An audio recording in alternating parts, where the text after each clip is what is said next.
MS math classes में आप सभी का स्वागत है। मैं मोहम्मद शारिक। सभी को नमस्कार, आदाब। उम्मीद करता हूँ सभी लोग घर पर स्वस्थ और ठीक होंगे। आज हम इस वीडियो के माध्यम से क्लास 12 के चैप्टर समाकलन इंटीग्रेशन के कुछ फॉर्मूलों पर बात करेंगे और साथ ही इंटीग्रल tan x dx और इंटीग्रल cot x dx का प्रूफ करके दिखाएंगे कि ये फॉर्मूले किस तरह से आए। देखिए इस वीडियो के माध्यम क्लासेस में आप सबका स्वागत है। आज हम कक्षा 12 का समाकलन चैप्टर के सूत्र बात करेंगे जो हमारे अवकलन के से उल्टे होकर प्राप्त हुए, सिंपल वाले फॉर्मूले। देखिए पहला फॉर्मूला क्या होता है, इंटीग्रल x की पावर n dx। इसको पढ़ते हैं x की पावर n का x के सापेक्ष समाकलन। इसका मान होता है x की power n plus 1 upon n plus 1, जबकि n का मान कभी भी -1 के बराबर नहीं।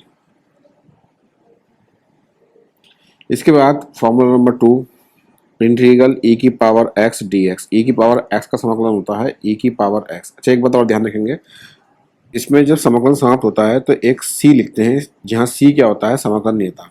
तो हम सूत्र में बार बार लिखकर नहीं दिखाएंगे, लेकिन जब हम क्वेश्चंस करते हैं तो जब हम टोटल हमारा इंटीग्रल सॉल्व हो जाता है तो हम एक कांस्टेंट लिखते हैं, जहाँ c एक क्या होता है, समाकलन नियतांक। यहाँ फॉर्मूले में इसको बार बार लिखने की आवश्यकता नहीं है। इसके बाद a की पावर x dx। देखिए इसके आप जानते हैं अवकलन का होता है d अपॉन डी एक्स ए की पावर x। ए की power x log e base पे। तो अवकलन में जो चीज़ इंटू में आती थी गुणा में, वो चीज़ अब यहाँ भाग में जाएगी। देखिए a की power x upon log e base पर a प्लस ऑफ c। इसके बाद जैसा आप जानते थे लॉग ई बेस पर x का होता था 1 अपॉन एक्स अवकलन। अब 1 अपॉन एक्स जो हमारा प्रश्न था वो उत्तर बन गया, और जो उत्तर था वो प्रश्न बन गया। लॉग ई बेस पर x का अवकलन होता था 1 अपॉन एक्स। अब 1 अपॉन एक्स का समाकलन कितना होगा, लॉग ई बेस पर x। इसके बाद integral sine x dx। Sine x का x के सापेक्ष समाकलन, ये होगा आपका माइनस कॉस एक्स। और integral cos x dx is equal to होगा minus sine x, sorry plus sine x. अवकलन में कॉस का अवकलन माइनस में होता है और साइन का अवकलन प्लस में होता है, लेकिन समाकलन में साइन का समाकलन कॉस माइनस में होता है, कॉस का समाकलन साइन प्लस में होता है। इसके बाद जैसे इंटीग्रल होता था आपका डिफरेंशियल होता है sec x tan x। तो अब sec x tan x था वो तो बन गया प्रश्न, और जो प्रश्न था वो बन गया उत्तर।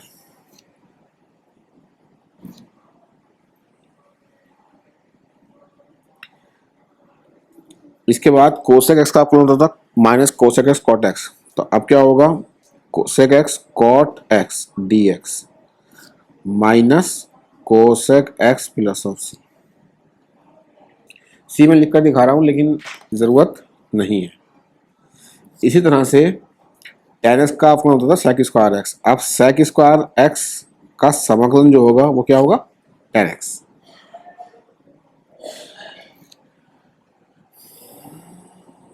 ऐसे ही कोसेक एक्स का होता था, कोसेक स्क्वायर कॉट एक्स का होता था माइनस का कोसेक स्क्वायर एक्स। अब कोसेक स्क्वायर एक्स का क्या होगा, माइनस कॉट एक्स प्लस सी। अब इसके बाद हमारे पास इनवर्स के भी होते हैं कुछ फॉर्मूले।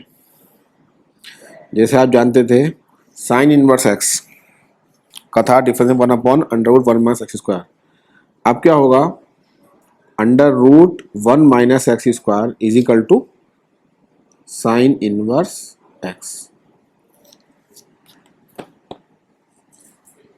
इसी तरह से अगर कॉस का होगा, यहाँ माइनस लगाएंगे तो यहाँ माइनस कॉस भी कर सकते हैं। अगर यहाँ माइनस होगा तो यहाँ क्या हो जाएगा, कॉस इनवर्स एक्स। इसके बाद dx upon 1 plus x square,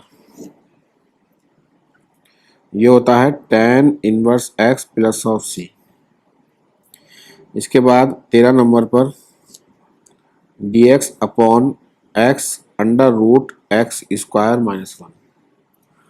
और ये होता है आपका sec inverse x plus of c। ये सारे फॉर्मूले जो हैं वो अवकलन से उल्टे होकर प्राप्त होते हैं। ये अभी तक जो फॉर्मूले हैं वो अवकलन से उल्टे होकर प्राप्त हुए हैं। अब देखिए यहाँ मैं आपको कुछ दो फॉर्म में नए जनरेट करना हूँ,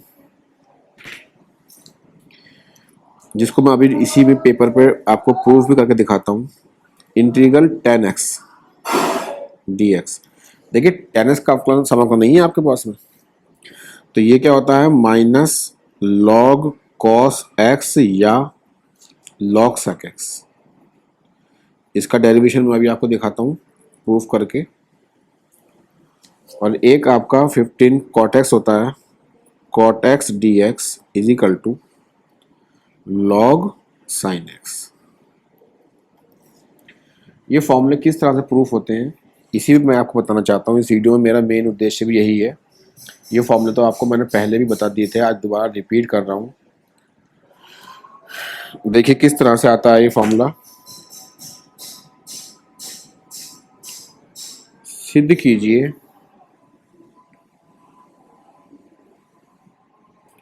ये सवाल भी है और सूत्र भी है।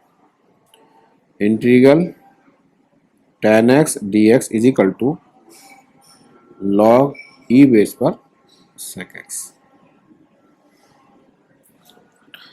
देखिए i इज इक्वल टू क्या है आपके पास tan x dx। अब i is equal to tan को लिखिए आप sin x upon cos x dx। अब हम क्या काम करते हैं, प्रतिस्थापन विधि में उस टर्म को t मानते हैं इसका अपना वहाँ मौजूद हो। तो आप जानते हैं cos x का अपना कितना होता है minus sin x। sin x अंश में मौजूद है, तो हम क्या काम करते हैं cos x को t मान लेते हैं।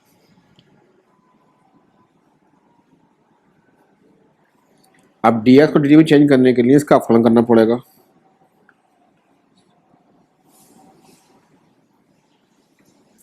cos x का होता है माइनस sin x, तो इसे गुणा कीजिए dx बराबर dt। तो इसी हिसाब से आपका sin x dx जो है वो माइनस dt प्राप्त होगी। अब ये वैल्यू यहाँ पुट कर दी। देखिए sin x dx की वैल्यू कितनी हो गई आपकी dt माइनस dt सॉरी, और cos x की जगह क्या होगा t। तब i इज इक्वल टू क्या हुआ integral minus dt upon t। और देखिए जैसे आपका 1 अपॉन x का होता है log x, ऐसे 1 अपॉन t क्या होगा dt। तो ये क्या बन गया आपका i is equal to minus log e base पे t और प्लस ऑफ c। t का मान वापस कीजिए, तो ये हो गया आपका minus log cos x plus of c। Log की प्रॉपर्टी से आप क्या काम करेंगे, या आप लिखेंगे इसको log cos x की whole power minus 1 plus of c। और 1 अपॉन x कितना होगा आपका, i का मतलब क्या है इंटीग्रल tan x dx, और ये कितना हो गया आपका log sec x plus of c। यही आपको प्रूफ करना था। आप स्वयं इसी तरह से आप क्या कर सकते हैं cot x भी कर सकते हैं इसी तरह से सेम। सिद्ध कीजिए integral cot x dx is equal to log sin x। वो भी इसी तरह से प्रूफ किया जा सकता है। i is equal to integral, मैं डायरेक्ट लिख रहा हूँ cot को लिख रहा हूँ मैं, सॉरी पहले लिखिए cot x dx। अब आप क्या करेंगे i is equal to integral cos x dx upon sin x। अब उस एलिमेंट को t मानिए इसका अपलन वहाँ मौजूद है। तो आप जानते हैं अगर मैं यहाँ sin x को t मान लूँ, डायरेक्ट कर रहा हूँ, sin x का अपलन कितना होता cos x dx is equal to dt। ये वैल्यू मैं यहाँ यूज़ करूँगा i is equal to integral, ये dt हो गया, और ये क्या बन गया आपका 1 अपॉन टी। 1 अपॉन टी क्या होता है log t। log t plus of c, और t का मान क्या कर दीजिए आप वापस। i कितना था आपका cot x dx is equal to log, और t की वैल्यू कितनी है आपके पास sin x plus of c। यही इसका हमको प्रूफ करना था। उम्मीद करता हूँ कि इस वीडियो के माध्यम से आपने जो सूत्र देखे याद कर लिए होंगे।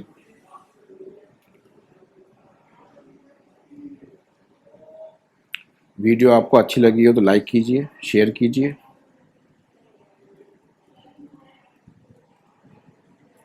बेहतर वीडियो बनाने के लिए कोशिश जारी रहेगी। इस वीडियो में केवल इतना ही। धन्यवाद। जय हिंद, जय भारत।